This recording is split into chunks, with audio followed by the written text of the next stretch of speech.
देखिए हम आपसे कह रहे हैं, बार बार परेशान करना बंद करिए। अब हम आपके यहाँ नौकरी नहीं करते हैं। नौकरी छोड़ दी तो क्या हो गया, जान तो हो मेरी, आओ ना। हम आपसे कह रहे हैं, हमारा आपसे कोई वास्ता नहीं है। मेरा तो है। अच्छा ये बताओ, तुम आ रही हो कि फिर मैं आऊँ? बोलो। देखिए हमारा पीछा छोड़ दीजिए, वरना हम छोड़ेंगे नहीं आपको।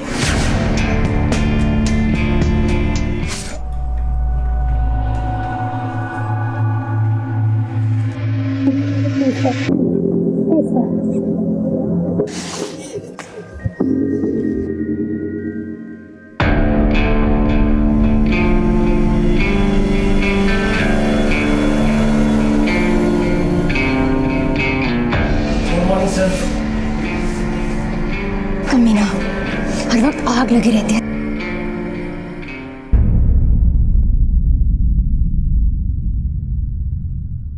हेलो, यहाँ ये कुत्ता हर रोज तुम्हारी जोई को नोचता रहे और तुम बस हाथ पर हाथ रखकर बैठे रहो, कुछ नहीं करो। इस बूढ़े का तुम कुछ करोगे क्या मैं ही कुछ करूँ?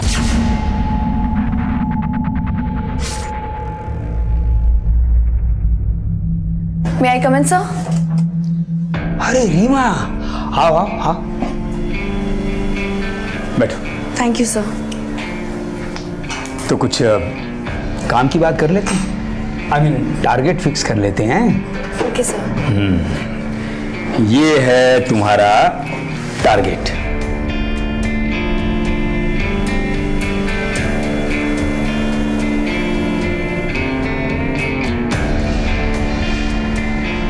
क्यों कम है? बताओ, बढ़ा दें? भाई तरक्की करनी है, ऊपर जाना है तो परफॉर्मेंस तो देनी होगी।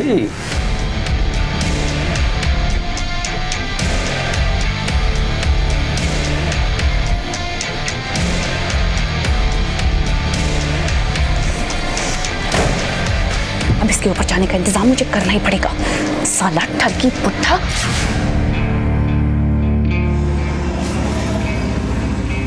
प्लीज स्टॉप इट सर, अब शादीशुदा हूँ मैं। ये तो बड़ी अच्छी बात है। अरे तुम्हें तो खुश होना चाहिए, ऐश करेंगे हम और बिल फटेगा तुम्हारे पति के नाम का।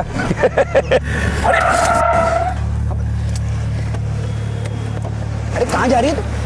मेरे पति को अगर पता चला ना तो वो खून कर देगा तुम्हारा। सर ये क्या कर रहे हैं आप? मसाज, अपनी कंपनी का नया मसाज वाला है ना, ट्राई कर रहा हूँ। कैसा लग रहा है पायल? अच्छा लग रहा है? मजा आ रहा है ना? सर हम ऑफिस में। तो क्या हो गया, मेरा ऑफिस है, मेरा केबिन है, कोई नहीं आएगा यहाँ। Good morning ma'am. Good morning Juhi. Sir अंदर है? Yes ma'am. Good morning madam ji. Madam ji आप बताई होती तो आपको लेने नीचे आ जाते। सर खुशबू भी बड़ी अच्छी है, मजा आ रहा है, मुझे भी आ रहा है। शंकर। जी मैडम जी। जी मैडम जी, वो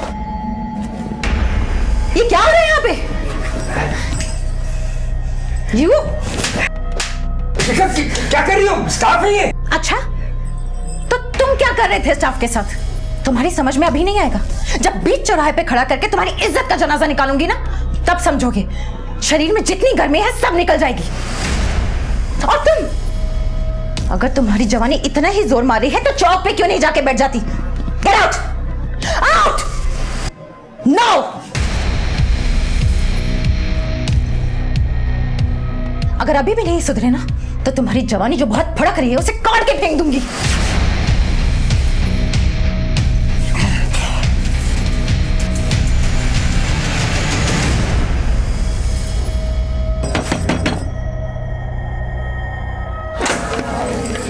आ गए दीदी आप, कैसे हो आप? दीदी कैसा रहा आज का दिन? ठीक था। आ गई पायल?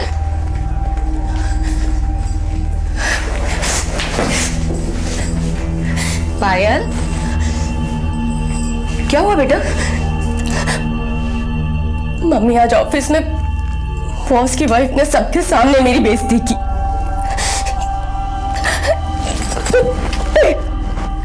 चुप हो जा बेटा, चुप हो जा। ऐसा है तो छोड़ दे नौकरी, दूसरी नौकरी ढूंढ ले।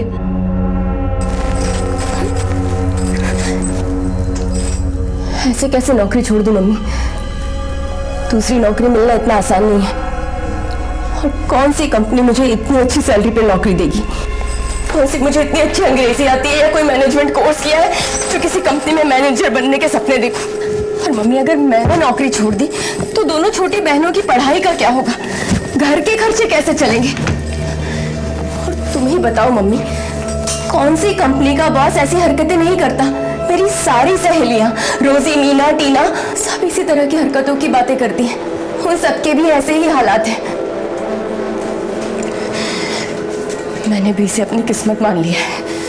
बस बेटा बस, शांत हो जा। मैं तेरे लिए पानी लेकर आती हूँ। मम्मी, चकना भी तैयार रखना, वो आता ही होगा। आज सारे देश में अक्सर महिलाओं को कामकाज के लिए घर से बाहर निकलना पड़ता है, लेकिन हमारे सभ्य समाज में कुछ असभ्य लोग ऐसे भी हैं जो अपने रुतबे, अपनी बड़ी पोजीशन के बल पर अपनी सहकर्मी महिलाओं का फायदा उठाते हैं, उनका शोषण करते हैं। शहर हो या गांव, सड़क हो या दफ्तर, महिलाएं ऐसे असभ्य लोगों से कहीं पर भी सुरक्षित नहीं है। हमारा आज का केस भी ऐसी ही पीड़ित महिलाओं का है जिनका शोषण किया जा रहा था।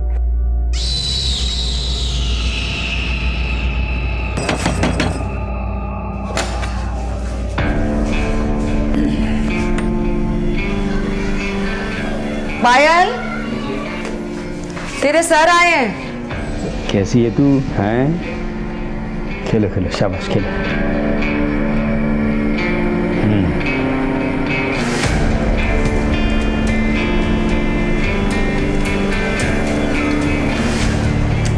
कब तक चलता रहेगा ये सब? जब तक हमें आनंद आता रहेगा तब तक। आज पूरे ऑफिस के सामने आपकी बीवी ने मेरी कितनी बेइज्जती की है। बैठो बैठो यार। अरे वो पागल औरत है, उसकी बातों को सीरियसली क्यों लेती हो? अच्छा चलो, उसकी इस बेहुदा हरकत के लिए मैं तुमसे माफी मांगता हूँ, ओके? अरे यार, उस औरत के चक्कर में तुम हमारी शाम क्यों खराब कर रही हो? अच्छा सर, वो आखिरी दिन था जब सर घर आए थे। उसके बाद ना तो वो आए और ना ही उनका फोन। मैंने 1-2 बार उनका फोन ट्राई किया था, लेकिन फोन स्विच ऑफ था। कमाल है, तुम्हें भी बताकर नहीं गए? तुम्हें तो बताकर जाना चाहिए था। सर, मैं उनकी वाइफ नहीं हूँ जो कहीं भी जाने से पहले वो मुझे बताकर जाए। रघु सर, प्रकाश के सारे कॉल रिकॉर्ड चेक करो और पता लगाओ कि उसका आखिरी लोकेशन क्या था। Yes sir. ऐसा पहले भी कभी हुआ है? नहीं सर, पहले कभी बिना बताए इतने दिनों के लिए नहीं गए। उनका किसी से कोई झगड़ा, दुश्मनी वगैरह? नहीं सर।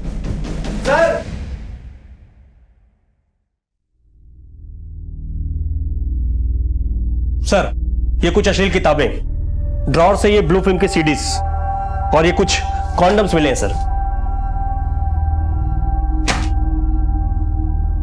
ऑफिस में कॉन्डम्स? सर, डेस्क से कॉन्डम मिले हैं।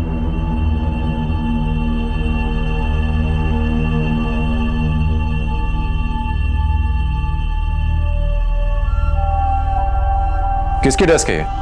इन रीमा जी की। सर, आपने प्रकाश सर के अकाउंट की डिटेल्स मांगी थी, वो इसमें है। इसमें लास्ट ट्रांजैक्शन 25 मई को किया गया है 45,000 का। हाँ सर, उस दिन रात को सर ने 90,000 2 अलग अलग अकाउंट से निकाले थे। और सर अक्सर ऐसे पैसे निकालते ही रहते हैं। लेकिन वो ऐसा क्यों करते हैं? सर, बड़े लोग हैं तो उनके शौक भी बड़े ही रहेंगे ना। रघु सर, इस एटीएम की सीसीटीवी फुटेज निकालो और चेक करो। सर की एक बात तो थी, सर की ना तो मेम साहब से बनती थी और ना तो छोटे साहब से। आए दिन कचकच होती रहती थी।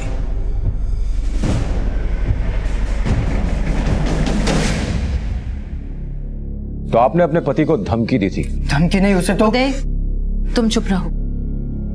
पति के नाम पे कलंक थे वो, दुनिया भर में मुंह मारते फिरते थे। उन्होंने घर को कभी घर समझा ही नहीं, बीवी के रहते दूसरी औरतों के पीछे भागते रहे।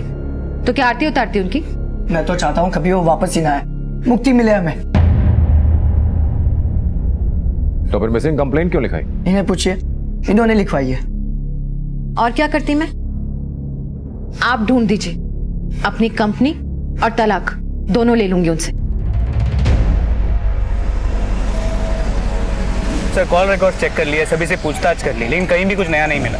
सर कहिए ही नहीं, माँ बेटे का तो खेल नहीं हो सकता है संगीता हर्बल शिखा के पिता की कंपनी है जो उसे विरासत में मिली, और प्रकाश ने एक बार वो कंपनी अपने नाम करवा ली, उसके बाद बीवी को कौन पूछता है? उसका बेटा उदय भी उसके साथ काम करता था, लेकिन जब उदय ने विरोध किया तो प्रकाश ने उदय को कंपनी से निकाल दिया। प्रकाश के इर्द गिर्द जितनी भी लड़कियां और औरतें थी उसने शोषण तो सभी का किया है, और अब वो गायब है। इसलिए शक सभी पर जाता है, लेकिन सबूत किसी के भी खिलाफ नहीं है। और ये जब से गायब है तब से ना तो कोई फिरौती का कॉल आया है, ना ही कोई बैंकिंग ट्रांजैक्शन हुआ है, और अब उसका फोन भी स्विच ऑफ। देखिए मुझे तो लगता है कि इसका खेल खत्म हो गया।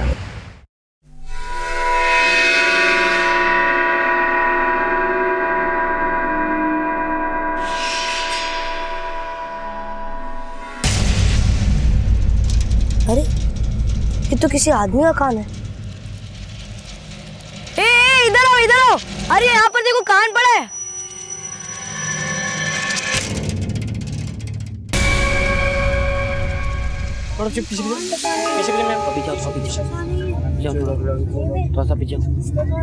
किसने देखा है कान?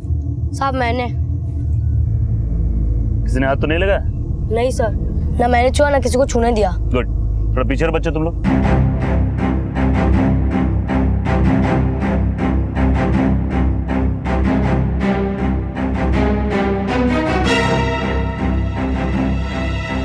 आइए सर, देखिए ये है।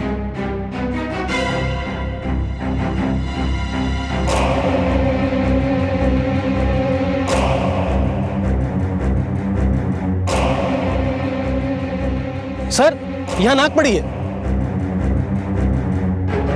सर यहाँ पर एक लाश पड़ी हुई है।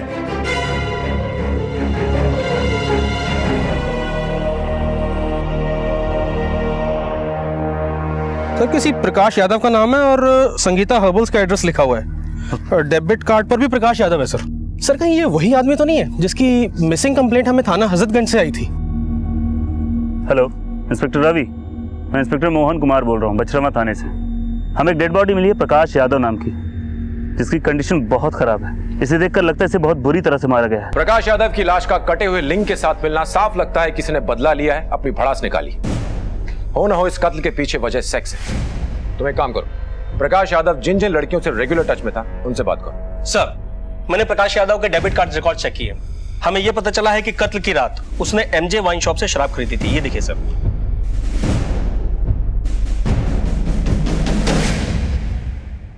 प्रकाश साहब को तो बहुत अच्छे से जानता हूं सर मैं, वो तो हमारे पुराने कस्टमर थे। अच्छा आप जरा सोचकर बताना, उस दिन प्रकाश के साथ कार में कोई था या फिर वो अकेला था? ले लीजिए। चल रमेश, चलता हूँ। ठीक है प्रकाश भाई।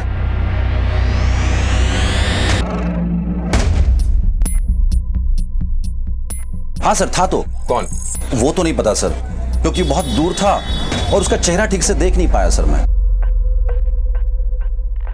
महिलाओं का शारीरिक शोषण एक घिनौना जुर्म है और बहुत कम ही खुलकर सामने आता है, क्योंकि उन्हें अपने ऊपर बढ़ने वाले हाथ से ज्यादा अपने ऊपर उठने वाले सवालों की फिक्र होती है, और इसी कमजोरी का फायदा उठाना प्रकाश यादव जैसे लोग अच्छी तरह से जानते हैं। पुलिस ने जब गुत्थियों को खोलना शुरू किया तो पता चला कि प्रकाश यादव ने अपनी हवस को मिटाने के लिए कई महिलाओं का शारीरिक शोषण किया था। फेहरिस्त काफी लंबी थी, लेकिन पुलिस ने उन पीड़ित महिलाओं से छानबीन शुरू की।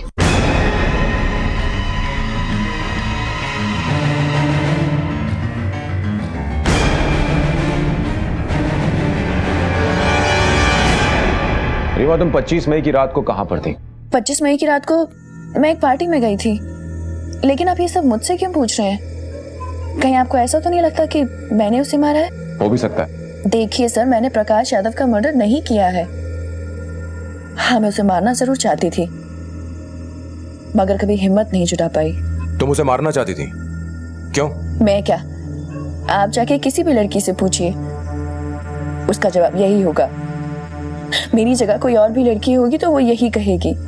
यूज करके फेंक दिया उस आदमी ने मुझे। शुरू शुरू में बहुत तारीफ करता था मेरी, मुझे लगा मेरे काम से खुश है, मगर नहीं, बात कुछ और थी। एक बार वो मुझे बाहर एक कॉन्फ्रेंस में लेकर गया। कॉन्फ्रेंस के बाद हम होटल के बार में बैठे थे।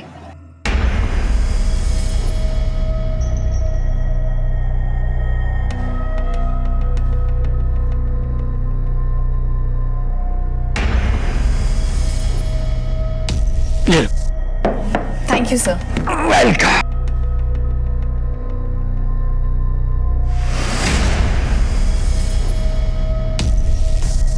जूस पीते ही मेरा सर चकराने लगा, अजीब सा लगने लगा। रीमा, क्या हुआ? सर बहुत चक्कर आ रहे हैं।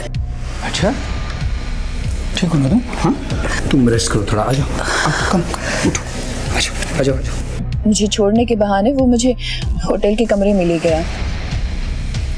मैं बेहोश बिस्तर पर पड़ी थी।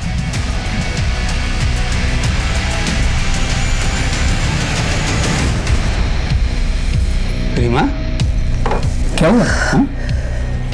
सर बहुत चक्कर आ रहे हैं। अच्छा, ठीक हो ना तुम? हाँ, तुम रेस्ट करो थोड़ा, आ जाओ, कम उठो, आ जाओ।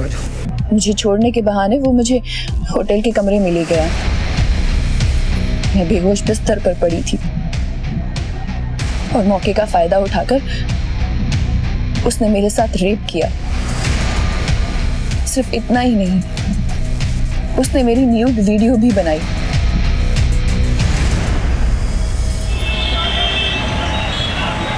मुझे तो ये सब पता भी नहीं था। एक दिन जब मैं उसके केबिन में मीटिंग कर रही थी, लखनऊ में 1020, इलाहाबाद में 500, बनारस में 400 और चंडीगढ़ में 1280। सर ये क्या कर रहे हैं आप? क्या कर रहा हूँ मैं ऐसी वैसी लड़की नहीं हूँ सर। तो मैंने कब कहा कि तुम ऐसी वैसी लड़की हो?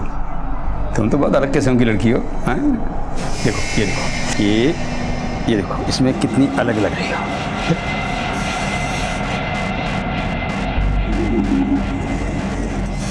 क्यों, पसंद आई ना? अब बताओ, मेरा ख्याल रखोगी या नहीं? बाकी तो तुम खुद ही समझदार हो। उस दिन के बाद से हमेशा उसने अपनी मनमानी की। उसने मुझे पैसे दिए, आउट ऑफ टर्न जाकर प्रमोशन भी दिया, एक सेकेंड हैंड कार भी दी थी। हर वक्त मेरे आगे पीछे घूमते थे, लट्टू थे मुझ पर। और पायल के आने के बाद उन्होंने मुझे मक्खी की तरह निकाल फेंका। पर्क्स वगैरह जो मुझे मिलते थे वो सब काट दिया और उस पायल को दे दिए। दिग्विजय, पायल को बुलवाओ, इसने हमें सारी बातें नहीं बताई। Yes sir.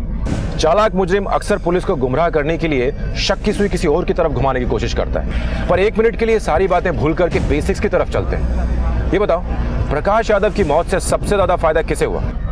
उसकी बीवी और उसके बेटे को। करेक्ट। इस उदय को उठाओ, टटोलते हैं। सर कुछ पता चला? नहीं चला है तो चल जाएगा, इसलिए तुझे यहां बुलाया। कत्ल वाले दिन ऑफिस के पार्किंग लॉट में तो 2 घंटे किसी का इंतजार कर रहा था,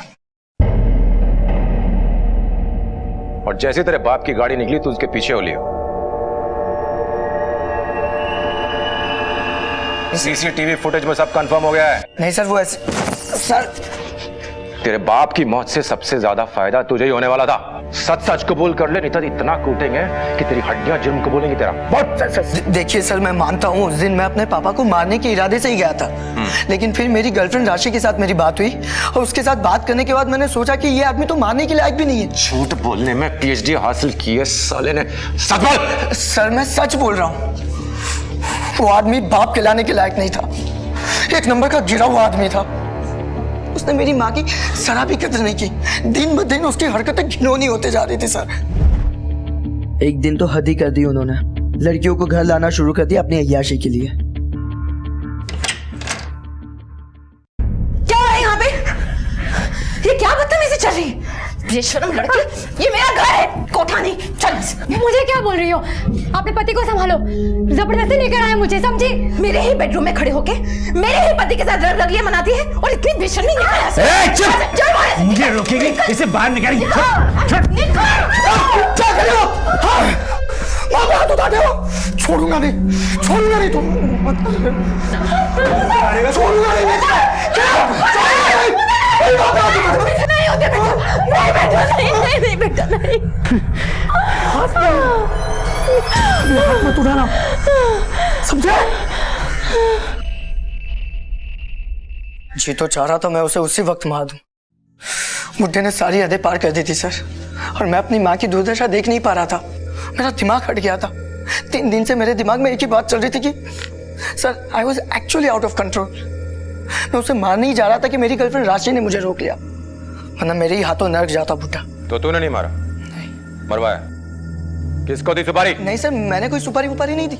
मैंने किसी को नहीं मरवाया। इनफैक्ट उस दिन मैंने उनको ज्यादा देर तक फॉलो भी नहीं किया था। वो कंकरिया टोल बूथ से आगे जाकर मैंने यू टर्न ले लिया था। मैं बहुत डिस्टर्ब था और मेरा मूड ठीक करने के लिए राशि मुझे अपने साथ फिल्म देखने ले गई। सर आप चाहे तो राशि से पूछ सकते हो। कंफर्म करो। सर पायल को ले आए।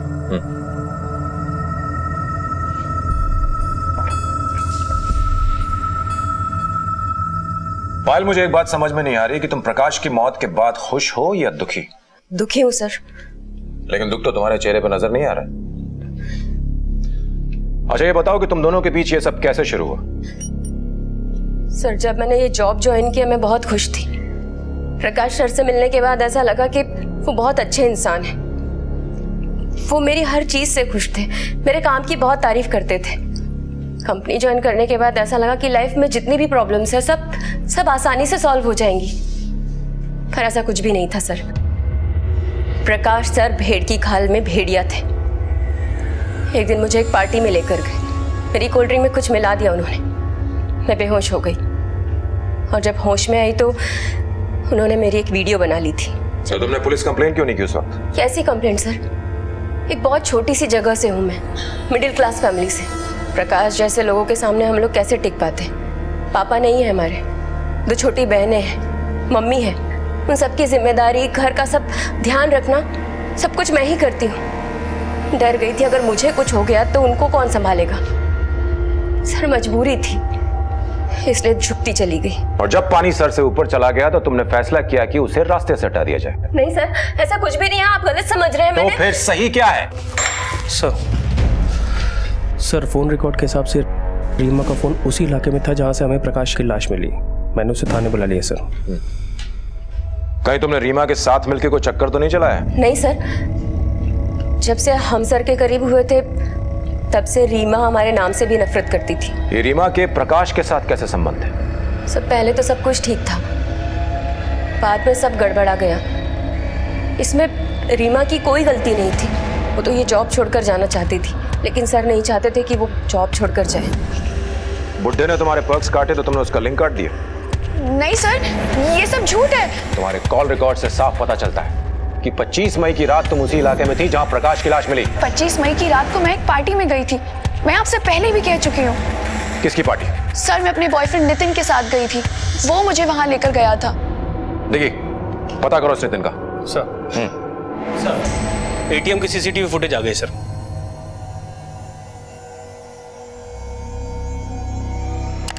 कौन है ये और ये यहाँ क्या कर रहा है? इसने पैसे तो निकाले नहीं? नहीं सर। ये तो देवेंद्र है। तुम जानते हो उसे? हाँ सर, हमारे प्रोडक्ट्स का डिस्ट्रीब्यूशन करता है। कहाँ मिलेगा? सर वो तो पता नहीं। इसका नंबर और एड्रेस दो।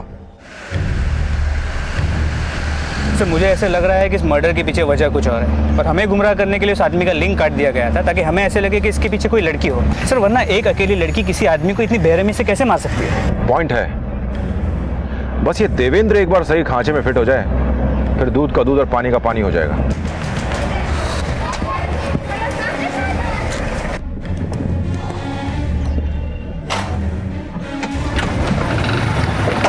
देवेंद्र बड़ी जल्दी में लग रहे हो, कहाँ जा रहे हो? जी कुछ नहीं, बस ऐसे ही काम से जा रहा है। एक मिनट इधर आओ, तुम्हें कुछ दिखाना है।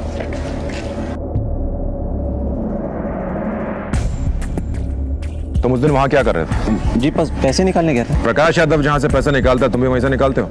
सर वो एटीएम मेरे घर के पास से ही है तो इसलिए गया था। और तूने उस दिन पैसे तो निकाले नहीं? सर वो उस दिन प्रकाश जी से अचानक मुलाकात हो गई तो बातों बातों में रह गया तो इसलिए भूल गया था सर। ये बताओ प्रकाश यादव के साथ कोई और भी था? जी नहीं। तो इतने परेशान क्यों दिख रहे थे? सर मुझे तो ऐसा कुछ लगा नहीं, मतलब जैसे वो हमेशा होते वैसे ही थे, बस ज़रा सी पी रखी थी। क्या बात हुई उनसे? कुछ नहीं सर, बस इधर उधर की बातें, क्या चल रहा है वगैरह। प्रकाश जी ज़रा रंगीन मिजाज आदमी है ना सर, तो कह रहे थे कि ऑफिस की एक नई फीमेल स्टाफ चाहिए। तो तुमने क्या कहा? मैंने यही कहा सर ढूंढ के बताता हूँ आपको। बिना बताए शहर से बाहर मत जाना। हाँ रघु बोलो। सर मैं उदय की गर्लफ्रेंड राशि के घर के बाहर खड़ा हूँ। उसके पिता ने कंफर्म किया है कि उस रात उदय राशि के साथ फिल्म देखने गया था।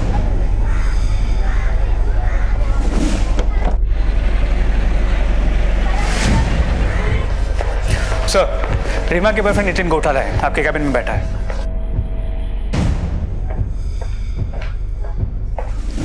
Hello sir. नितिन, तुम 25 मई की शाम अपनी गर्लफ्रेंड रीमा के साथ कहां पर थे? मैं और रीमा उस दिन सर हमारे एक दोस्त के घर में पार्टी थी, बस वहीं गए थे। लेकिन सर आप ये सब क्यों पूछ रहे हैं? सवाल नहीं, दोस्त का नाम? सर साकेत वर्मा। इस दोस्त का नाम और एड्रेस लो और पता करो। और उस पार्टी में कुछ और लोग भी आएंगे जो इसको जानते हो, उनसे भी चेक करो। जी। नंबर 2।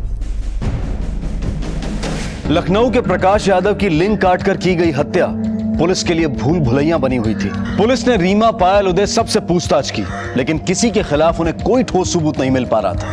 इनफैक्ट पुलिस को इस केस का सिरा नहीं मिल पा रहा था। इस केस में अब तक जो एक चीज मिसिंग थी वो थी प्रकाश यादव की कार, जो अब तक पुलिस को नहीं मिली थी, लेकिन पुलिस उसे ढूंढने की पूरी कोशिश कर रही थी। उस दिन अगर प्रकाश के साथ कोई था तो उसे उस एटीएम पर भी होना चाहिए था, क्योंकि शराब खरीदने के लगभग आधे घंटे बाद ही प्रकाश ने 90,000 रुपए निकाले थे। पर देवेंद्र ने हमें बताया कि उस दिन प्रकाश के साथ वहां कोई नहीं था। वही तो, मुझे लग रहा है ये देवेंद्र झूठ बोल रहा है। तुम एक काम करो, प्रकाश के गायब होने से लेके अब तक के यानी पिछले 7 दिनों के बैंक रिकॉर्ड्स और कॉल रिकॉर्ड्स निकालो इस देवेंद्र के। सर, देवेंद्र के इस बैंक स्टेटमेंट के मुताबिक उसने पिछले 7 दिनों में कोई अमाउंट नहीं निकाली है। देखो जी, लोग एटीएम इसलिए जाते हैं क्योंकि उन्हें पैसों की जरूरत होती है, और देवेंद्र भी उस दिन पैसे निकालने के लिए गया। चलो माना उस दिन वो भूल गया, लेकिन अगली 7 दिनों तक उसे पैसों की जरूरत नहीं पड़ी। बड़ी अजीब सी बात। सर, क्या ये हो सकता है कि उसी ने प्रकाश को मारकर उसके सारे पैसे चुरा लिए हों? हो सकता है। उसके कॉल रिकॉर्ड चेक करो, पता करो। सर, मर्डर के वक्त देवेंद्र उस इलाके में नहीं था, पर हाँ उस दिन प्रकाश की बात देवेंद्र से जरूर हुई थी। और एक बात सर, देवेंद्र का फोन मर्डर के वक्त स्विच ऑफ था सर।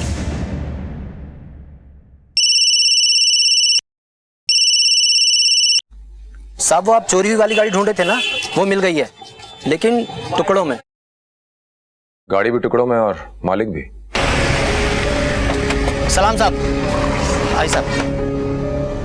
अरे राजू भाई। हाँ, ये साहब आए हैं। सलाम साहब। सलाम साहब। वो साहब को गाड़ी के पर्स दिखाओ। हाँ, आइए साहब, आइए।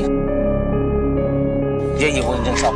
नंबर बताओ। नंबर साहब ये रहा, एक सेकंड, ये रहा साहब, 31E44215। यही है।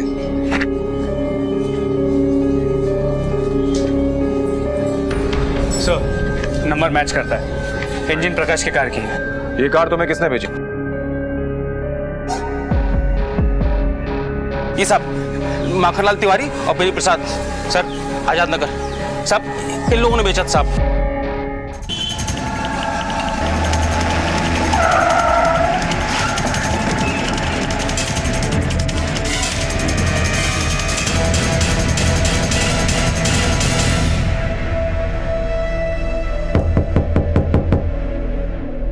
मैं देखता हूँ।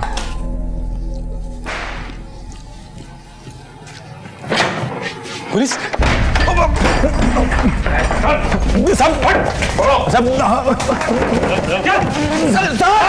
अरे क्या साहब बताइए ना साहब।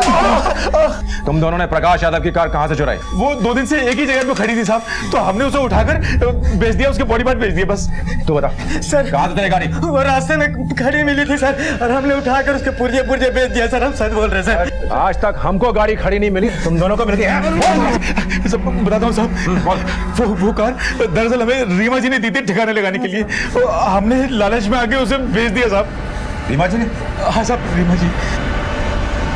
अब तुम दोनों सीधे सीधे अपना जुर्म कबूल करते हो या फिर हमें कोई दूसरे पैंतरे आजमाने पड़ेंगे? सर हमने कोई जुर्म नहीं किया है, मेरी बात का यकीन कीजिए। ये नौटंकी बंद करो और सच सच बताओ। तुमने जिस आदमी को प्रकाश यादव की गाड़ी को ठिकाने लगाने दिया था, वो अब हमारी हिरासत में। मेरे पास सर की गाड़ी कहाँ से आएगी? देखिए, उन दोनों को लेके आओ। सर, अभी मालूम पड़ेगा। बताओ इन्हें कि इन्होंने तुमको गाड़ी कहां दी थी, बोलो। साहब, जिन्होंने चाबी दी थी ये वो मैडम नहीं है साहब। ये वो मैडम नहीं है? नाम क्या बताया था तुमने? रीमा। तो यही तो रीमा है। नहीं साहब, ये वो रीमा नहीं है साहब।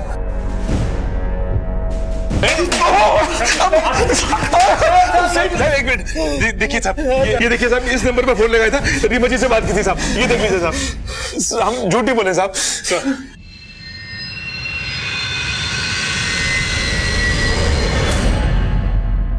रीमा का नाम आने के बाद पुलिस को लगा कि एक केस सॉल्व हो गया है, लेकिन कहानी ने फिर से एक नया मोड़ ले लिया था। अब पुलिस की सारी उम्मीदें टिकी थी एक मोबाइल फोन नंबर पर। सर ये नंबर स्विच ऑफ है। सर मैंने बेनी प्रसाद और माखन लाल के फोन रिकॉर्ड चेक किए, ये दोनों की सेल फोन लोकेशन उस जगह पे थी जहां हमें प्रकाश की बॉडी मिली। लेकिन इससे ये बात तो साबित नहीं होती ना कि इस मर्डर में इन दोनों का हाथ है। लेकिन सर उस दिन इन दोनों के नंबर इस नंबर से कांस्टेंट टच में थे। मुझे डाउट हुआ तो मैंने देवेंद्र का डेटा भी टैली किया, वो भी इसी नंबर से रेगुलर टच में था। सर पता करो कि ये नंबर किसका है। सर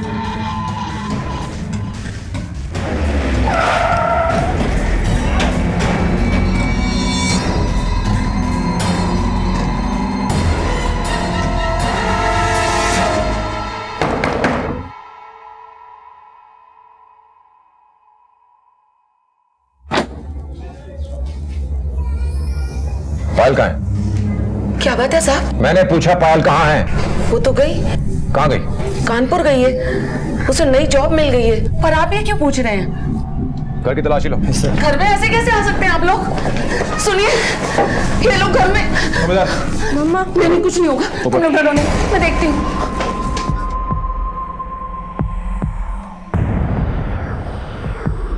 साहब, आप लोग मुझे बताते क्यों नहीं? ये पायल के कमरे की तलाशी क्यों ले रहे हैं? क्या चाहिए आप लोगों को?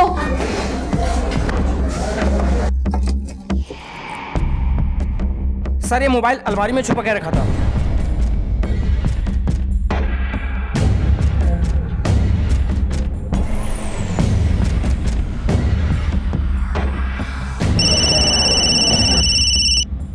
ये तो वही नंबर है जिसकी हमें तलाश है।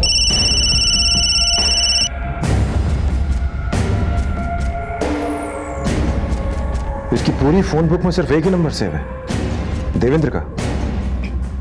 इसका मतलब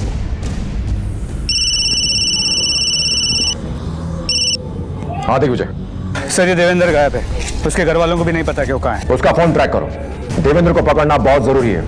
पायल भी उसी के साथ होगी। जी सर। आप देवेंद्र को जानती हैं?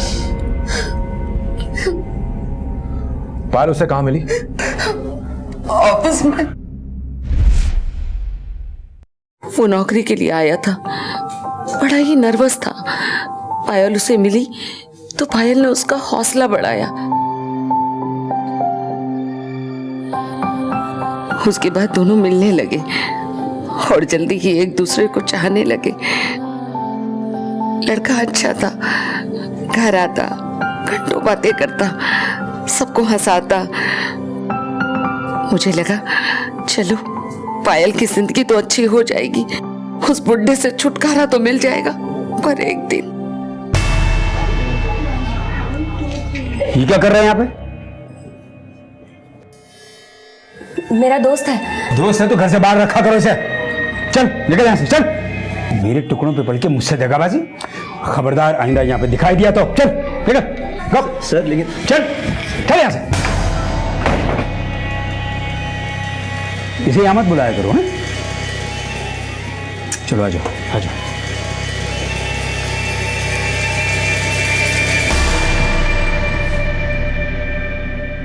वो तो पीछे ही पड़ गया था साहब उन दोनों के, चैन से जीने नहीं दे रहा था।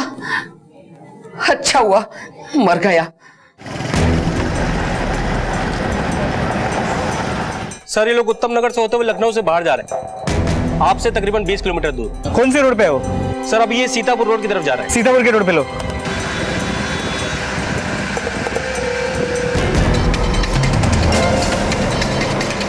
आगे से आप राइट ले लीजिए सर। यहाँ पे राइट लो, यहाँ पे राइट लो।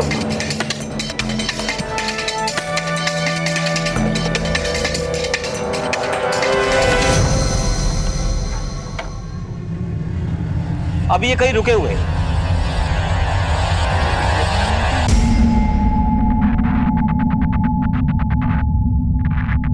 सर आप पास तक पहुंच गए। लगता है वही है, लगता है वही है। चलो चलो जल्दी लो, जल्दी आगे लो। भाई भगवान! हाँ चल चल। अरे मैं क्या है? थाने में चल, बता दे तुझे क्या किया है। डालो इसको अंदर, चल। सर कह रहा है यार मेरे साथ ये तो।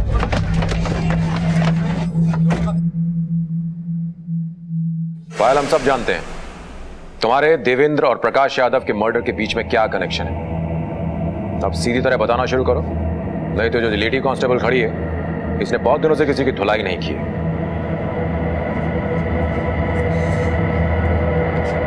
सर, मैंने जब देवेंद्र को अपने और प्रकाश यादव के रिलेशन के बारे में बताया तो वो बहुत गुस्से में था। उस आदमी को जिंदा रहने का कोई अधिकार नहीं था। उसने पायल का वीडियो बना के रखा था और आए दिन उसके साथ बलात्कार करता था। परेशान हो चुकी थी पायल उससे, इसलिए मैंने फैसला किया कि पायल को उस आदमी से मुक्ति दिलाऊंगा। सर, प्रकाश यादव हमेशा मेरा फ़ोन चेक किया करता था, इसलिए देवेंद्र ने मुझे एक नया फ़ोन और एक नया नंबर लाकर दिया था। प्रकाश यादव की जानकारी के बिना देवेंद्र और मैं एक दूसरे से उसी नंबर पर बात करते थे। मर्डर वाले दिन मैंने प्रकाश को फ़ोन करके उससे माफ़ी मांगी और अपने अंकल के साथ डील करने की ऑफ़र भी थी, जिसमें कि लड़की और पैसे दोनों ही थे। लड़की और पैसे प्रकाश की कमज़ोरी थे, इसलिए वो मना नहीं कर पाया। ले लीजिए। चल रमेश, चलता हूँ। ठीक है प्रकाश भाई। वो आया, शराब खरीदी और गाड़ी में ही शराब पीनी शुरू कर दी।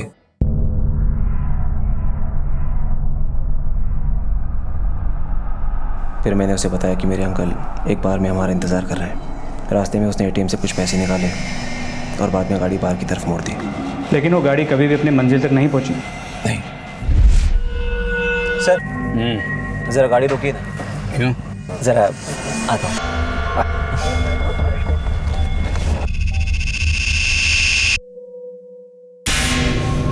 मैं भी आता हूँ।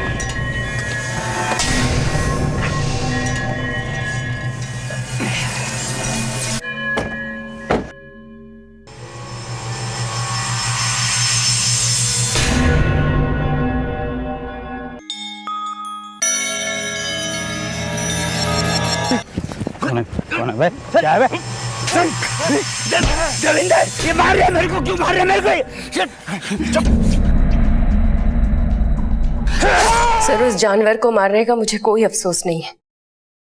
अफसोस तो मुझे इस बात का है कि वो मेरे साथ बलात्कार करता रहा और मैं कुछ नहीं कर पाई।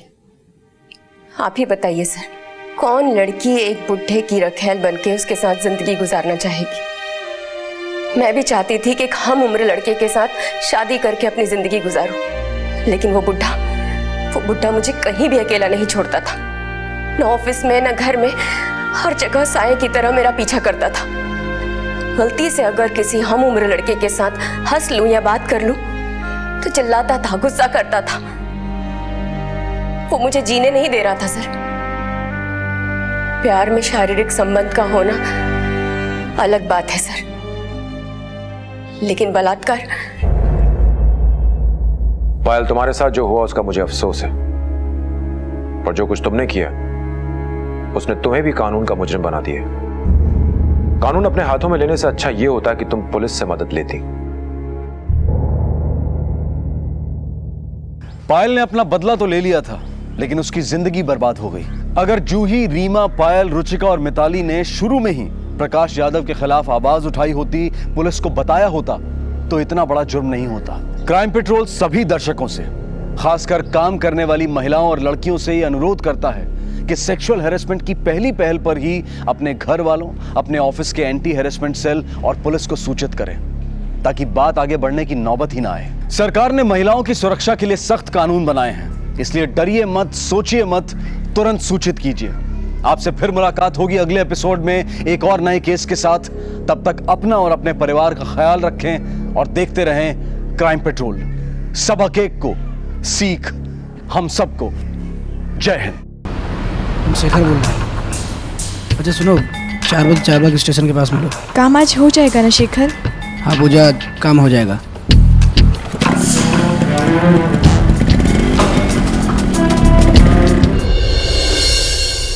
पूजा एक लड़के के साथ नौकरी की तलाश में निकली थी और रात 11 बजे लखनऊ कानपुर हाईवे पर बुरी हालत में पाई गई। लेकिन उसकी ये हालत हुई कैसे? कौन थी पूजा और कौन था शेखर? और आखिर पूजा के साथ हुआ क्या था? क्या हुआ भाई? कौन है ये लड़की?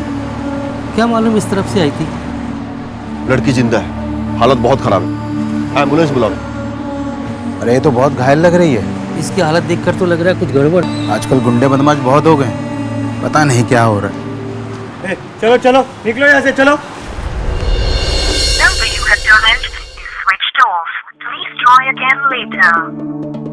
शेखर कहाँ रह गया? कुछ बता के नहीं गया क्या? माँ जी तब से लगा रही हूँ, फोन में स्विच ऑफ आ रहा है, बहुत घबराहट हो रही है। आपके द्वारा डायल किया हुआ नंबर अभी बंद है। समझ में नहीं आ रहा, इतना देरी तो कभी नहीं करते।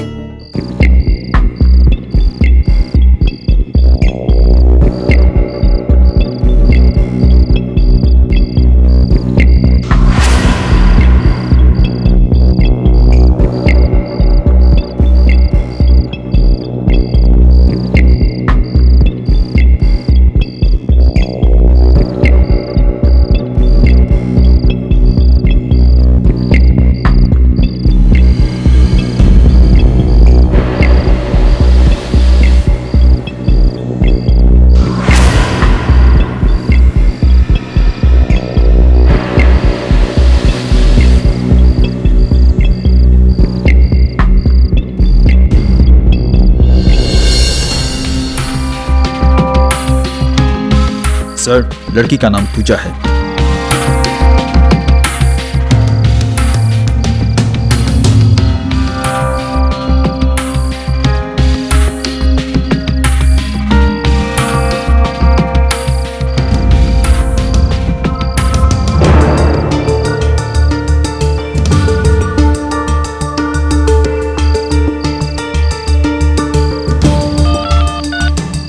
हेलो, आप पूजा की माँ बोल रही हैं?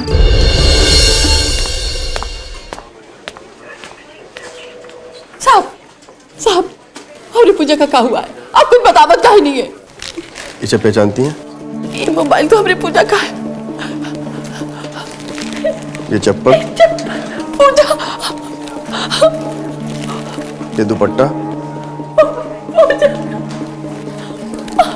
ये पर्स में पूजा का,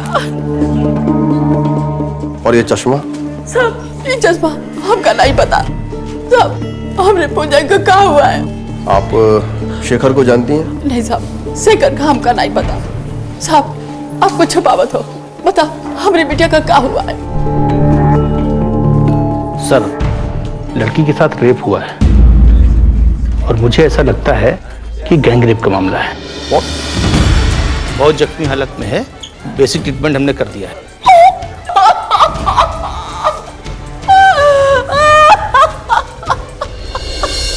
पूजा को अभी तक होश नहीं आया है। एक काम करो, घटनास्थल से जो भी चीजें बरामद हुई हैं सबकी अच्छे से जांच करवाओ। सर। और पूजा के फोन पे अंतिम कॉल किसी शेखर का आया था। इस शेखर का कच्चा चिट्ठा निकला और टेलीकॉम ऑपरेटर से। सर। और वो जो सेडेटिव मिली है, पता लगा कौन से मेडिकल स्टोर से खरीदी गई है। सर, पेशेंट को होश आ गया। डॉक्टर साहब, बयान लेना बहुत जरूरी है। प्लीज ले लीजिए। पूजा, आपके साथ ये सब किसने किया? शेखर ने। शेखर? हाँ, आगे बोलिए। शेखर ने। देखिए, पेशेंट की हालत खराब हो रही है, आप लोग प्लीज बाहर जाइए। Nurse, injection.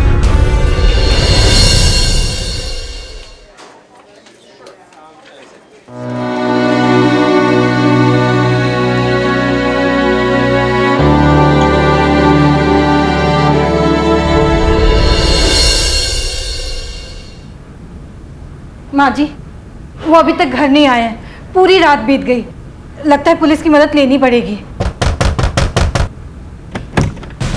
शेखर का है? हम तो खुद ही थाने आने वाले थे कंप्लेन लिखवाने, वो कल से घर ही नहीं आए हैं। देखिए, हमारे साथ कोई खेल मत खेलिए, फटाफट बताइए शेखर का है। अरे आप ऐसे काहे बोल रहे हैं? क्या किया हमने बेटा ने? आपके शेखर ने रेप किया है। आप लोगों को कोई गलत फहमी हुई है इंस्पेक्टर साहब, वो ये सब नहीं कर सकते। हमें कोई गलत फहमी नहीं हुई मैडम, पूजा ने खुद बयान दिया है कि ये सब उसके साथ शेखर ने किया है। आप उसका फोटो ले आइए।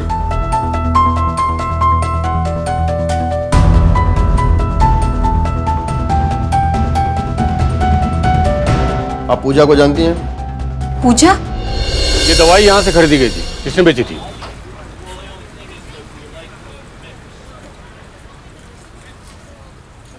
सर ये किसी पूजा शर्मा ने ली थी। तुम थे उस टाइम यहाँ पे? सर उस वक्त तो बबलू और शेखर थे। सर मैं तो 3:30 बजे आया क्योंकि शेखर ने हाफ डे लिया हुआ था उस दिन। अभी कहाँ है शेखर? सर आज तो नहीं आया वो। ये नंबर देखो, ये है उसका नंबर। हाँ नंबर तो उसी का है। क्या हुआ सर? वो आए तो इन्फॉर्म करो। Okay sir. तुम यहाँ सिविल ड्रेस में तैनात रहना, नजर रखना, और तुम सर को इन्फॉर्म करो। ये है पूजा, ध्यान से देखिए।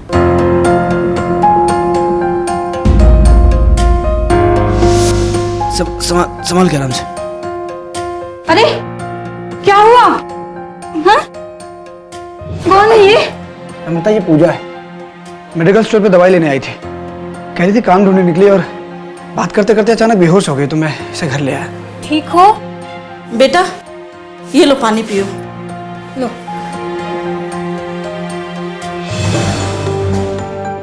क्या हुआ बिटिया? इतनी परेशान काहे दिख रही हो? सवेरे से काम की तलाश में घूम रहे हैं यहाँ से वहाँ, धूप में बिना कुछ खाए पिए। चक्कर सा आ गया हमको।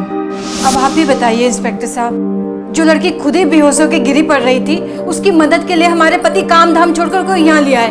वो उसके साथ ऐसा कर सकते हैं? अगर उनके मन में कोनो खोट होता तो हमारे पास पूजा को लेकर काहे आते? हर पत्नी अपने पति के बारे में ऐसा ही सोचती है, लेकिन गुनहगार तो हमारे आपके बीच में से ही कोई निकल के आता है ना। ये आपके पति का है? हाँ लेकिन इंस्पेक्टर साहब वो एक पारिवारिक आदमी है, वो कोनो गलत काम कर ही नहीं सकते। बस वो एक बार हमारे हाथ लग जाए, क्या सही है क्या गलत है सब पता चल जाएगा। आप केवल इतना बताइए, कल वो 3:30 बजे अपना शॉप से निकला बाइक पे, आपको बताया? नहीं। मतलब उसने आपसे ये बात छुपाई? क्या इसके पहले भी कभी उसने हाफ डे लिया है आपको बताए बिना? ऐसा तो कभी नहीं हुआ। हम खुद ही उनका फोन लगा रहे हैं संजय से, स्विच ऑफ बता रहा है। हम भी ट्राई कर रहे हैं, स्विच ऑफ है। अगर उसने कुछ किया ही नहीं है तो अंडरग्राउंड क्यों है? उसके बाइक का नंबर दीजिए। मुझे समझ में ये नहीं आ रहा है कि शेखर को जब पूजा के साथ ये कांड करना था तो उसने पूजा को अपने घर वालों से क्यों मिलवाया? कहीं ऐसा करके वो पूजा का भरोसा तो नहीं जीतना चाह रहा था? सर ये भी तो हो सकता है कि पहले उसने ऐसा ना सोचा हो, बाद में उसकी नीयत में खोट आ गई और उसने मौके का फायदा उठा लिया। ये भी हो सकता है। फिलहाल एक काम करो, एक सादे कपड़े में कांस्टेबल घर के बाहर तैनात करो, मुझे पल पल की खबर चाहिए। Yes sir.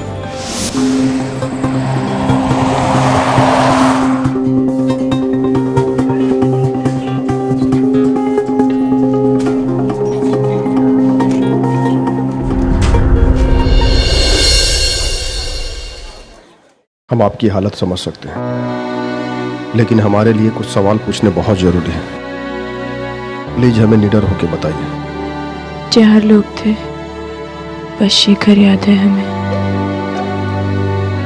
उसके साथ उसके 3 साथी भी थे,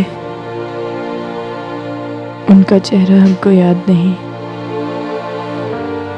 हमें नशे की दवाई पिला दी गई थी, फिर चारों ने बारी बारी हमारे साथ बलात्कार किया। जब हमने विरोध किया तो पूरी तरह मारा और पीटा। शेखर को आप कैसे जानती हैं? 4 महीने पहले हमारी मुलाकात हुई थी शेखर से। उनके मेडिकल स्टोर पे हमारी नौकरी छूट गई थी, बहुत किल्लत हो गई थी पैसों की। छोटे भाई बहन के स्कूल की फीस के पैसे नहीं थे, माँ की तबीयत खराब रहती थी। हम दवाई लेने अक्सर उनके मेडिकल स्टोर जाया करते थे। एक दिन पैसे कम पड़ गए, दवाई लेना भी जरूरी था। शेखर ने कहा दवाइयाँ ले जाओ, पैसे बाद में दे देना। अब नौकरी तो थी ही नहीं, कहाँ से लौटाते उनको पैसे। पर शेखर ने कई बार मुफ्त में दवाइयाँ दे दी हमें। इससे इस बात का तो भरोसा हो गया कि वो बहुत ही अच्छे इंसान हैं। और फिर एक दिन। हाँ हेलो पूजा। हाँ शेखर। अच्छा तुमको काम की जरूरत थी ना, एक अच्छा काम आया है। एक कपड़ों की दुकान खुल रही है, वहाँ सेल्स गर्ल्स की जरूरत है, तो हम बोलेंगे तो तुम्हारा काम हो जाएगा। ठीक है, बहुत बहुत शुक्रिया। डॉक्टर, पूजा की रिपोर्ट जैसे ही आती है हमें तुरंत इन्फॉर्म कीजिए। हमें जल्द से जल्द रेपिस्ट को पकड़ना होगा। अपनी इन्वेस्टिगेशन टीम बड़ी करनी होगी। फिलहाल एक काम करो, शेखर के घर पे जाओ, उसकी पत्नी से उसके दोस्तों की डिटेल्स निकलवाओ। कुछ भी करो, मुझे सारे रेपिस्ट हिरासत में चाहिए। Yes sir. पूजा के विश्वास की हत्या हो चुकी थी। जिस शेखर पे उसने भरोसा किया था, उसी ने उसके साथ इतना बड़ा धोखा किया। शेखर का फोन लगातार स्विच ऑफ आ रहा था, लेकिन पुलिस हाथ पर हाथ धरकर बैठने वाली नहीं थी। उन्होंने शेखर और उसके तीनों साथियों को ढूंढने के लिए छानबीन और तेज कर दी। पूजा ने बयान दे दिया है, उसके साथ गैंगरेप हुआ है। नहीं नहीं, वो गलत बयान दे रही है। हमारे पति एक जिम्मेदार इंसान है, उनकी संगत बुरी हो ही नहीं सकती। जल्दी ये सब पता चल जाएगा। पहले उनके दोस्तों के नाम और नंबर दीजिए।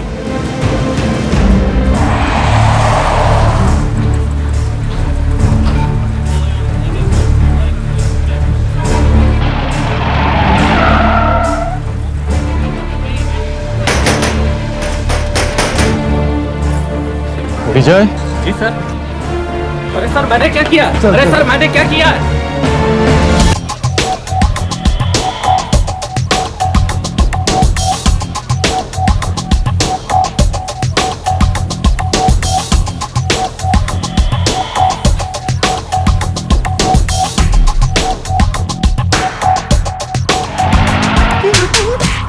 हमने कुछ नहीं किया सर, हमारा यकीन कीजिए साहब, हमने कुछ नहीं किया साहब, हमारा यकीन कीजिए साहब, हम सच कह रहे हैं, उस रात नहीं थे वहाँ। ऐसे नहीं बकोगे तुम लोग, सच गुलवाना आता है हमें। गुप्ता, इन तीनों के स्पर्म टेस्ट के लिए भिजवाओ। सर।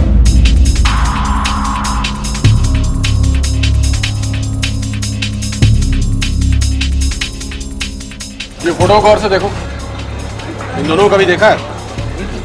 जी साहब देखा है, अभी कुछ दिन पहले यहाँ से लस्सी पी के गए। केवल ये दोनों थे कि इनके साथ इनके दोस्त भी थे? नहीं साहब, ये दोनों अकेले थे। पक्का? जी साहब। लगता है शेखर ने पूजा के लस्सी में ड्रग यहाँ मिलाया और उसके बाकी दोस्तों ने वहाँ वारदात की जगह पे उसको ज्वाइन किया।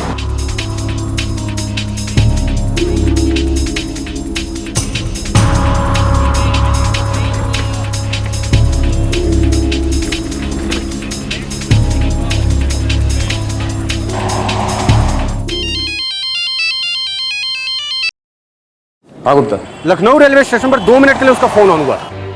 इसके पहले कि वो शहर छोड़ के भाग जाए, धार दबोचो उसको। सर, तेज चलाओ।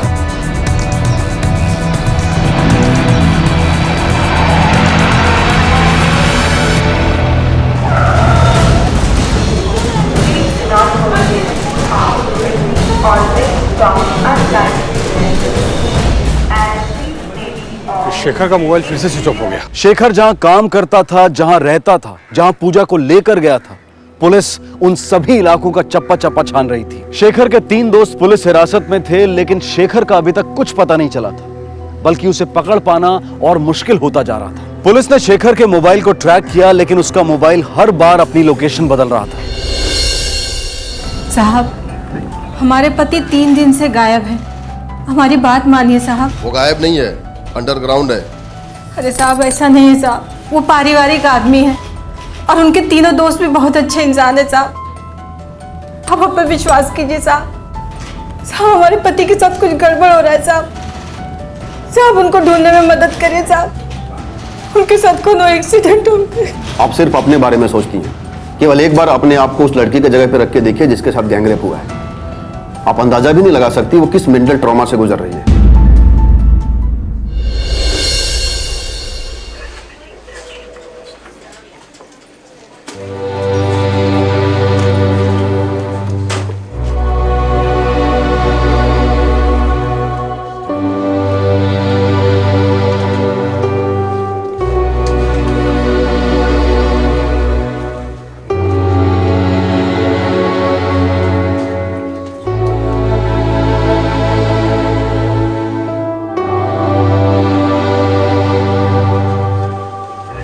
नमस्ते।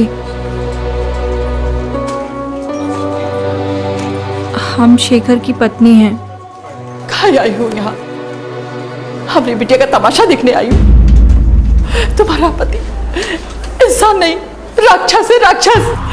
देखो अपनी बिटिया का क्या हाल किया है। अरे कैसे रहा था उनके साथ? देखो मेरी बिटिया को, देखो।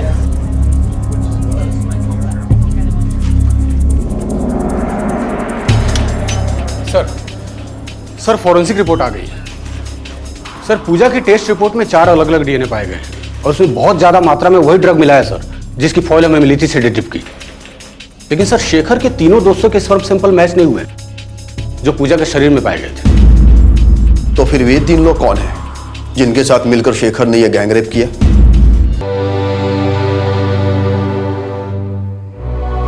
अरे बहू, हम मानत हैं वो लड़की के साथ बहुत बुरा हुआ। शेखर को हम पैदा किए हैं, उसका स्वभाव जानत है। वो इतनी घिनौनी हरकत नहीं कर सकत।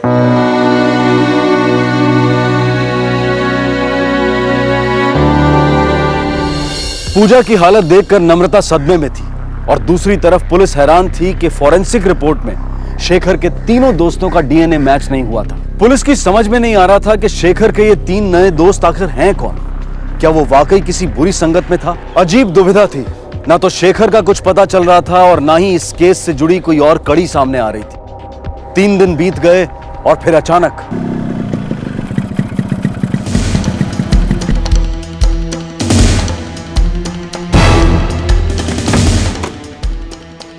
शेखर, कहाँ था तू इतने दिन? आप आ गए? कहाँ चले गए थे? 3 दिन से कुछ अता पता नहीं है। यहाँ कितना हंगामा हो गया है। हम कितना परेशान हो गए थे। कहाँ गायब थे? और फोन का स्विच ऑफ था। अरे फोन तो हमारे पास ही था। अरे कहाँ लगा? अरे इसने कुछ नहीं किया। अरे इसने कुछ नहीं किया। कहाँ लेके जा रहे हो?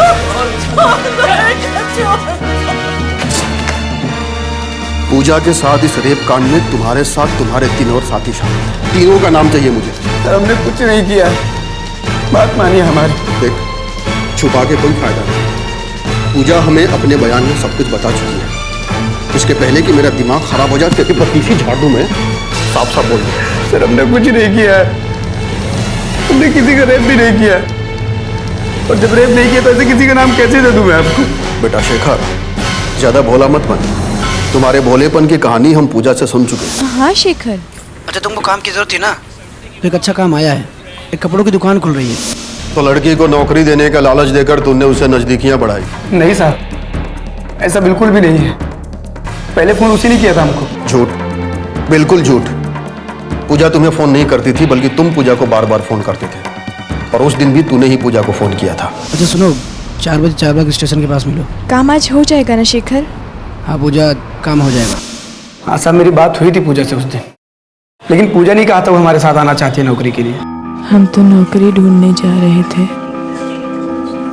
लेकिन शेखर का फोन आया कि अकेले मत जाओ, हमने हाफ डे ले लिया है, साथ चलेंगे। बहुत प्यास लगी थी पूजा को साहब। उसने ढाबे पे रुकने के लिए कहा हमको, तो हम ढाबे पे लस्सी पीने के लिए रुक गए। लस्सी पीने के बाद थोड़ा चक्कर सा आने लगा, फिर कुछ याद नहीं। मतलब उसके बाद हमको याद नहीं कि क्या हुआ हमारे साथ। और जब आँख खुली तो 3 दिन बीत चुके थे। मतलब हमको किसी ने अगवा कर लिया था। तू क्या अरबपति है? तुम्हारा अगवा कोई क्यों करेगा? और फिरौती के लिए तो कोई कॉल नहीं आया? तुम्हें क्या लगता है कोई बेहोश आदमी उड़ते फिरता क्या यहाँ से वहाँ? तुम पूरे होशो हवास में थे, इसलिए तुम्हारा मोबाइल अलग अलग लोकेशन पे ऑन और ऑफ हो रहा था। अब ये मत कह देना कि तुम्हारा मोबाइल भी चोरी हो गया था, क्योंकि जब तुम घर पे आए तुम्हारे पास मोबाइल था। और तुम किडनैप हुए थे या तुम्हारा ड्रामा था, ये तो हम पता लगा ही लेंगे। तुम्हारी जानकारी के लिए ये बता दूं कि तुमने और तुम्हारे साथियों ने रेप के पहले पूजा को जो ड्रग दिया था उसकी डिटेल हमें मेडिकल स्टोर से मिल चुकी है। साहब आप किस ड्रग्स की बात कर रहे हैं? हाँ ये सच है कि पूजा मेरे मेडिकल स्टोर पे दवा लेने आती थी, लेकिन वो डिप्रेशन की दवा लेने आती थी और उसके पास डॉक्टर की प्रिस्क्रिप्शन भी होती थी। झूठ, फिर एक झूठ। हमने पूजा की मेडिकल हिस्ट्री चेक की है और पूजा का खुद ये कहना है हमने कभी ये दवाइयाँ नहीं ली। सेडेटिव बोल रहे हैं ना आप? हम तो अक्सर बुखार की या सर दर्द की दवाइयाँ लेने जाते थे माँ के लिए। ये सब शेखर की प्लानिंग है सर। वही बार बार फोन करके हमको वहाँ बुलाया करता था। पूजा खुद हमसे बात करना चाहती थी, हमको बार बार मिस कॉल मारती थी और उसकी तंगी को देख के हम कॉल बैक कर लेते थे साहब उसको। और जब भी हम उसको कॉल बैक करते थे हमसे डिप्रेशन वाली ही बातें करती थी। हम कोशिश करते थे साहब हम उसकी मदद करते ताकि वो डिप्रेशन से निकल जाए। वो मेरी बहन जैसी थी साहब। क्या बताएं शेखर, घर में रुपया पैसा है ही नहीं, खाने तक का इंतजाम करना मुश्किल होता जा रहा है। घर में कोई बड़ा भी नहीं है जो सहारा दे दे। कभी कभी तो मन करता है अपनी जान ही दे दे। कैसी बुजदिल वाली बात कर रही हो तुम? घर में कोई सहारा देने वाला नहीं है तो हिम्मत हार जाओगी। हम है ना, हमको बनाओ अपना बड़ा भाई। देखो पूजा, जैसे अच्छे दिन नहीं टिकते ना तो वैसे बुरे दिन भी चले जाते हैं। एक काम करो, ये रखो तुम। अरे रखो, बड़े भाई हम तुम्हारे, और कभी भी जरूरत पड़े हमको याद करना, ठीक है? उसने हमदर्दी दिखाकर अपने जाल में फांस लिया हमें, फिर मौका देखकर गिरगिट की तरह रंग बदल लिया। साहब अब खुद सोचिए, अगर हमने रेप किया होता तो हम घर वापस क्यों आते? अपने आपको पकड़वाने। तुम घर वापस इसलिए आए ताकि तुम पे किसी का शक न जाए। बड़े ही शातिर आदमी हो तुम, और 3 दिन तक तुम छुपे हुए रहे ताकि तुम एक्सक्यूजेज जमा कर सको। कोई फायदा नहीं होगा। मैं तुमसे आखिरी बार पूछता हूँ, तीनों साथियों के नाम बता दो मुझे। सर अब 1000 बार पूछेंगे तो हमारा एक ही जवाब होगा, हमने रेप नहीं किया। नहीं किया मतलब नहीं किया है। इसके स्पर्म का टेस्ट करवाओ। सर तू बचेगा नहीं।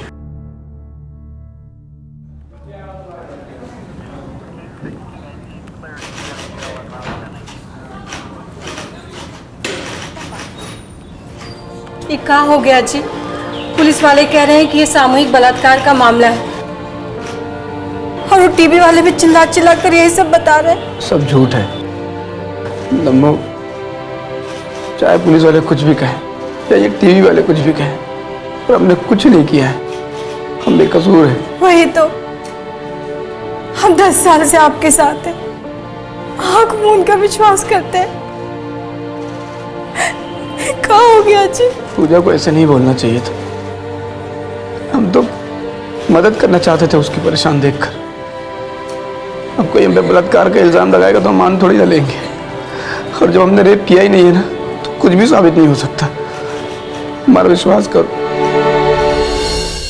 सर शेखर की रिपोर्ट आ गई है। पूजा की बॉडी में मिले सैंपल से शेखर का सैंपल मैच हो गया सर।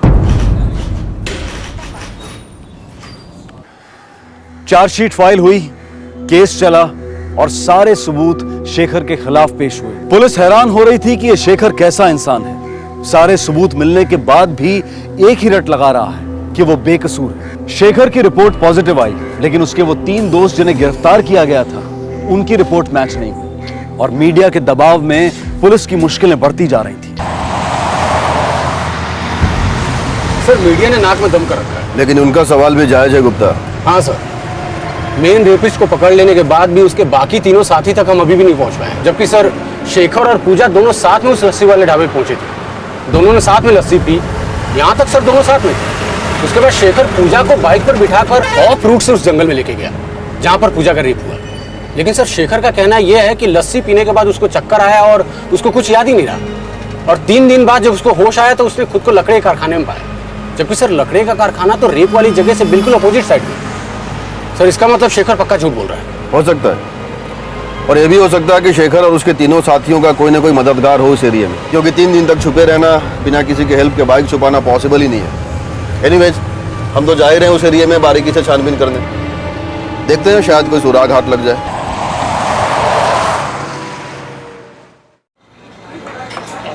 पूजा और शेखर ने लस्सी यहाँ पी थी। यहाँ से हम दोनों 2 डायरेक्शन में जाएंगे। मैं जाऊँगा इधर क्राइम स्पॉट की ओर, और तुम जाओगे इधर, क्योंकि शेखर ने इधर ही खुद को होश में आने के बाद पड़ा हुआ पाया था। ओके सर, तुम दोनों मेरे साथ आओ। चलो।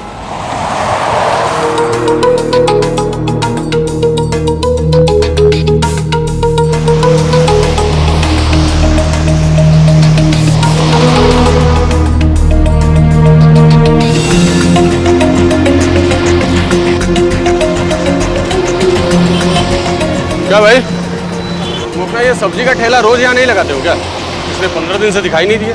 साहब बहुत चोट आ गया था, यही मारे 10-15 दिन आए नहीं हम। अच्छा, 15 दिन पहले मंगलवार को कुछ गड़बड़ हुआ था क्या? 3 बदमाश को ढूंढ रहे हैं। गड़बड़? हाँ साहब, बहुत बड़ा गड़बड़ हुआ था। देख नहीं रहे, सब तुड़ा फुड़ा के बैठे हैं, सब पी पाक के गाड़ी चलाते हैं। अब वो सफेद वाली वैन को देख लो।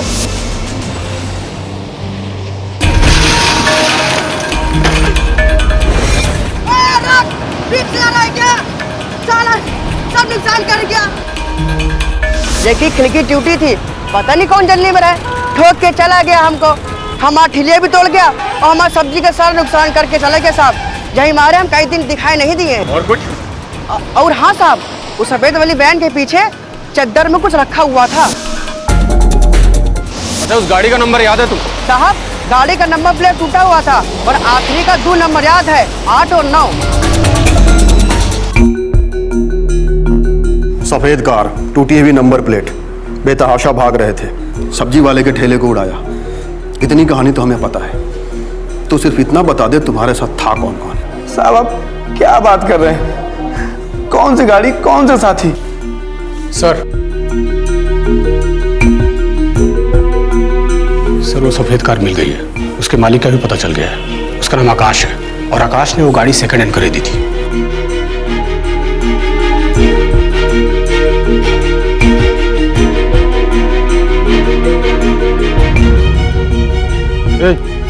ये गाड़ी किसका है? वो साहब उसका।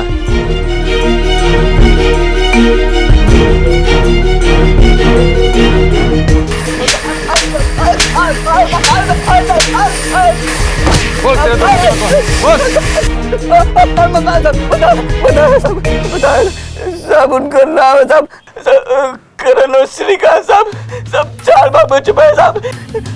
शेखर का जिस प्लान शेखर किया हुआ था, हम तो बस बहकावे में आ गए थे साहब। लेके चलो इसे।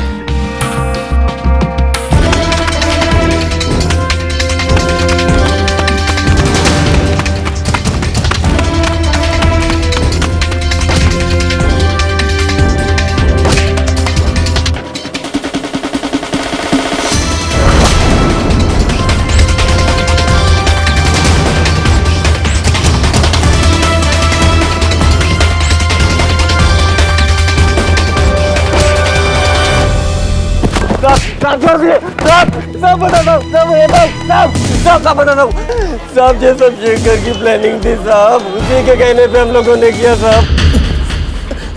तुम्हारे तीनों साथी अपना गुनाह कबूल कर चुके हैं। अब यह साफ हो गया है कि तुम चारों ने मिलकर ही रेप किया था। उनके स्पर्म सैंपल और डीएनए मैच कर गए हैं। तुम्हारा तो पहले ही मैच कर गया था। अब सीधे सीधे अपना गुनाह कबूल कर। साहब ये हमारे साथ सरासर गलत हो रहा है। जब हमने कोई गुनाह किया नहीं तो फिर हम कैसे कबूले? हम तुमसे कभी मिले भी नहीं, हमको जानते तक नहीं है साहब।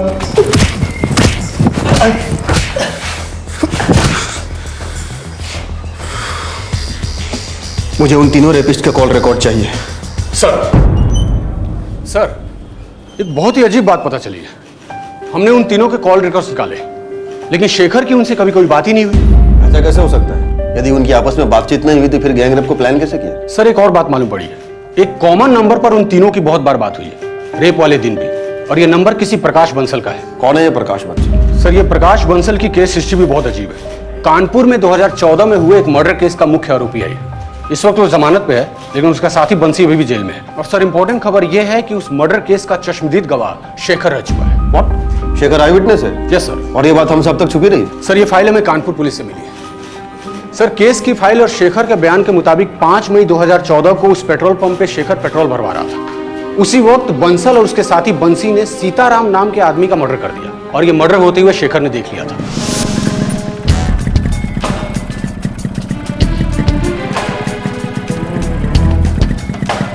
अरे भैया कौन है?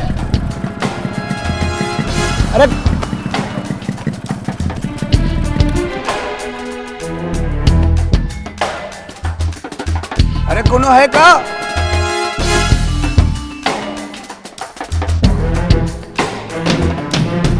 भाई जी अम्मा कसम गलती हो गई, आइंदा कभी नहीं करेगा भाई जी। भाई जी नहीं करेगा भाई जी।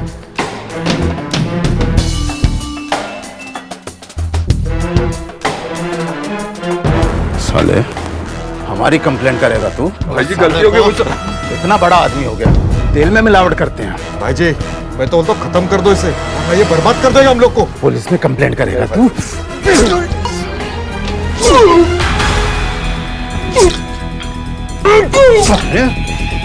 कंप्लेंट करेगा।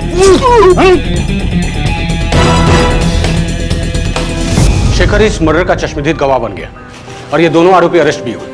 लेकिन सर बाद में बंसल जमानत पर रिहा हो गया। सर हमने जब बंसल के कॉल रिकॉर्ड्स निकाले तो ये मालूम पड़ा कि बंसल और पूजा पिछले 5 महीने से टच में है, जबकि शेखर और पूजा सर 4 महीने से टच में है।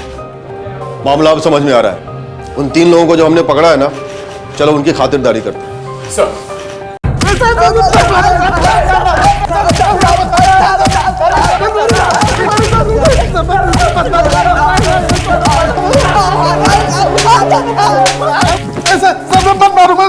गलती हो गई साहब, सब गलती हो गई। साहब शेखर के बहकावे में आ गए साहब, हमारी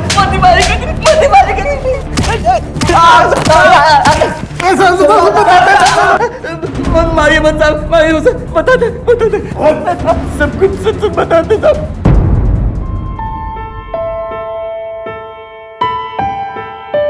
दीदी अब क्या हम लोग लखनऊ कभी वापस नहीं आएंगे? क्या करेंगे यहाँ पर आकर? सब कुछ तो लूट लिया इस लखनऊ ने, हंसी खुशी सुख चैन इज्जत सब कुछ। लेकिन हम मुंबई जाएंगे तो रहेंगे कहाँ? काम क्या करोगी आप? हमको वहाँ पर एक काम मिल गया है।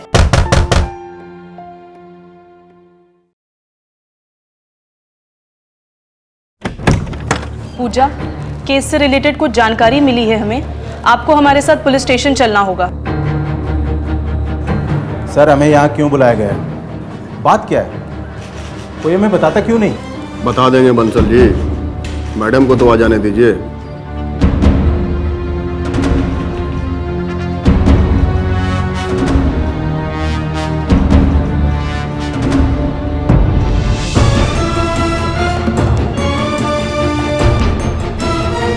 बैठो।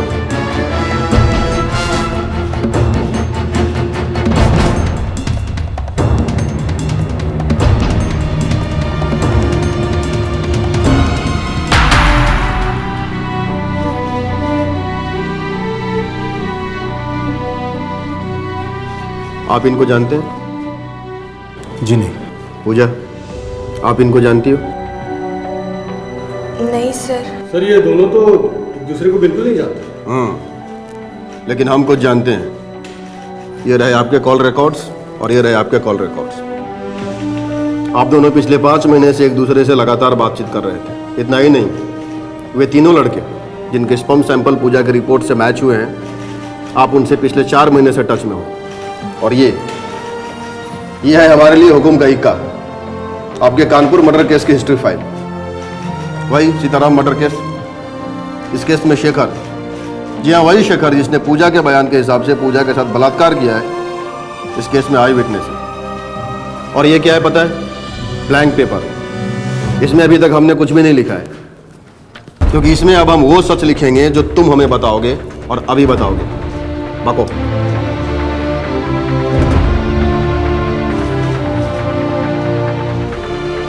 बको। सर हम बहुत परेशान थे, क्या करें कैसे करें कि शेखर हमारे रास्ते से हट जाए। उसके चश्मदीद गवाह होने के चलते हमारा जेल जाना तय था। हमने सोचा कि शेखर को अगर किसी और केस में फंसा दिया जाए तो हमारा केस कमज़ोर हो जाएगा। गवाह होने के चलते वो अपराधी साबित होगा। अगर उस पर रेप का केस साबित हो गया तो उसका बच निकलना नामुमकिन होगा। लेकिन समस्या ये थी कि इस काम के लिए लड़की कहाँ से मिली जो अपनी ज़रूरतों के लिए हमारे लिए काम करती। बंसी पूजा को जानता था, वो इसके टच में था और इसकी बदहाली उससे छिपी नहीं थी। इसीलिए हम अपना प्रस्ताव लेकर पूजा के पास गए। देखो पूजा, बंसी से मुझे तुम्हारे हालात के बारे में पता चल चुका है। तुम्हें पैसों की सख्त ज़रूरत है। तुम्हें अपनी माँ का ऑपरेशन भी करवाना है और अपने छोटे भाई बहनों को स्कूल भी भेजना है। कैसे करोगी इतना सब कुछ? इसीलिए हम तुम्हारी मदद करना चाहते हैं। हम देंगे तुम्हें पैसे, लेकिन बदले में हमारा एक काम करना होगा तुम्हें। कैसा काम? एक लड़का है शेखर, उसे एक मामले में फंसाना है। देखिए, हम ऐसा वैसा कोई काम नहीं करेंगे। हाँ, पैसा जल्दी और ज्यादा कमाना है तो उसके लिए रास्ता भी टेढ़ा ही चुनना पड़ता है। हमारी बात मानो, शेखर को फ्रेम करो। लेकिन कैसे? तुम्हारा रेप होगा। ये कैसी बातें कर रहे हैं आप? सही कह रहे हैं हम। इसके लिए तुम्हें बहुत पैसे मिलेंगे और इसके बाद तुम्हें पुलिस में जाके कहना होगा कि शेखर और उसके दोस्तों ने तुम्हारे साथ रेप किया है। शेखर और उसके दोस्त? मतलब तुम्हारा गैंग रेप होगा। 3 लोग होंगे, वो तुम्हें मारेंगे, पीटेंगे। एकदम असली लगना चाहिए, चोट के निशान भी असली। ये कैसी बातें कर रहे हैं आप? नहीं, हमसे नहीं होगा ये सब। Gang rape? आप ऐसा सोच भी कैसे सकते हैं? इसके तुम्हें 20 लाख रुपए मिलेंगे। शेखर को फंसाने के 5 लाख और 3 बार रेप के अलग अलग 5-5 लाख, और हॉस्पिटल का खर्चा अलग मिलेगा। लेकिन गैंग रेप ही क्यों? गैंग रेप इसलिए ताकि ये मामला इतना बड़ा हो जाए कि कोई हमारे केस को इस केस से जोड़कर ही ना देख पाए, और ये शेखर नाम का कांटा हमारी जिंदगी से हमेशा हमेशा के लिए निकल जाए। लोग इसकी बात का विश्वास करें। प्लान के मुताबिक पूजा ने शेखर की हमदर्दी बटोर ली थी, जो कि उसको फ्रेम करने के लिए जरूरी था। और फिर तुमने पूजा को डॉक्टर की फॉल्स स्लिप दी जिसमें ये सेडेटिव सजेस्ट की गई थी, और उसके बाद पूजा ये सेडेटिव शेखर की दुकान से खरीदने लगी ताकि शेखर फंस जाए और पुलिस की गिरफ्त में आ जाए। और तुम्हारे ही कहने पे उस दिन ढाबे पे पूजा ने शेखर की लस्सी में सेडेटिव मिलाई।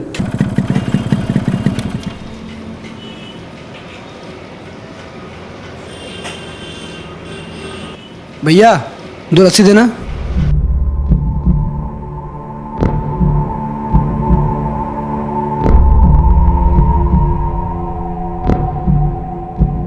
हम जरा हाथ धुल के आते हैं।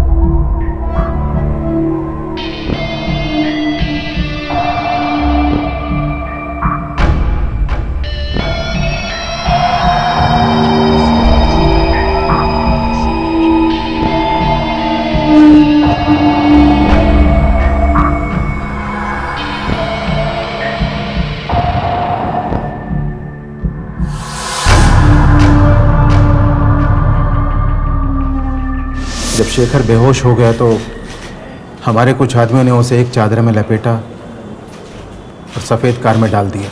उसे हम एक सेफ जगह ले गए और हमने 3 दिन उसे वहाँ रखा। हमारे एक आदमी ने उसकी बाइक उठा ली ताकि किसी को कोई सुराग न मिले, और वो सेडेटिव पूजा को भी दी गई ताकि ये उन लोगों के चेहरे ना पहचान सके जिन्होंने इसके साथ रेप किया था। गैंग रेप के बाद आकाश ने हमें इन्फॉर्म किया। हम हाईवे से सिर्फ इसलिए गुजर रहे थे ताकि हम ये देख सकें कि पूजा को ठीक से अस्पताल पहुंचाया जा रहा है या नहीं, और हमारे आदमियों ने पुलिस को इन्फॉर्म किया था, और हमारे आदमी शेखर का फ़ोन लेकर एक जगह से दूसरी जगह जा रहे थे ताकि पुलिस को डाइवर्ट कर सके। लेकिन एक बात अभी भी क्लियर नहीं हुई, जब शेखर ने कुछ किया ही नहीं तो उसके सैंपल मैच कैसे हो गए? बेल पे बाहर आने के बाद मैं शेखर की हिस्ट्री ज्योग्राफी खंगाल रहा था कि कोई तो ऐसी कमज़ोर कड़ी होगी जिससे मैं उसे ब्लैकमेल कर सकूं। हमें पता चला कि शेखर की पत्नी का IVF ट्रीटमेंट चल रहा है।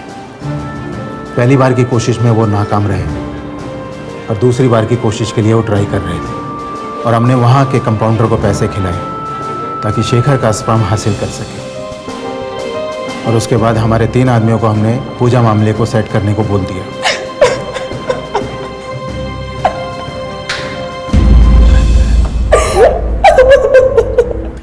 शेखर बेकसूर साबित हुआ, बंसल को गिरफ्तार कर लिया गया, और बाद में शेखर ने चश्मदीद गवाह के रूप में बंसी और बंसल के खिलाफ अपना बयान दिया और उन दोनों को सीताराम की हत्या के जुर्म में आजीवन कारावास के लिए भेज दिया गया। पूजा को भी गिरफ्तार किया गया और उसे षड्यंत्र और पुलिस को गुमराह करने के लिए बुक किया गया। पूजा चाहती थी कि वो कुछ पैसा बना ले ताकि वो अपने भाई बहन और अपनी मां को एक बेहतर जिंदगी दे सके। लेकिन क्या यह सही रास्ता था पैसा कमाने के लिए, जहां उसे अपना बलात्कार करवाना पड़ा और एक निर्दोष को फंसाकर उसे गुनहगार साबित करना पड़ा। पर अब इस शॉर्टकट की कोशिश में पूजा एक ऐसी जगह आ खड़ी हुई थी जहां उसके लिए सिर्फ अफसोस किया जा सकता था। और सबसे शर्मनाक बात तो यह है कि जो कानून औरतों को मजबूत करने के लिए बना है, पूजा उसी कानून का दुरुपयोग कर रही थी। ये एक बेहद शर्मनाक वाकया है। आपसे फिर मुलाकात होगी अगले एपिसोड में एक और नए केस के साथ। तब तक अपना और अपने परिवार का ख्याल रखें और देखते रहें क्राइम पेट्रोल डायल 100। सबा केक को सीख हम सबको। जय हिंद। इस तरह के और भी एपिसोड देखने के लिए हमारे चैनल को सब्सक्राइब करें और बेल आइकन दबाना ना भूलें।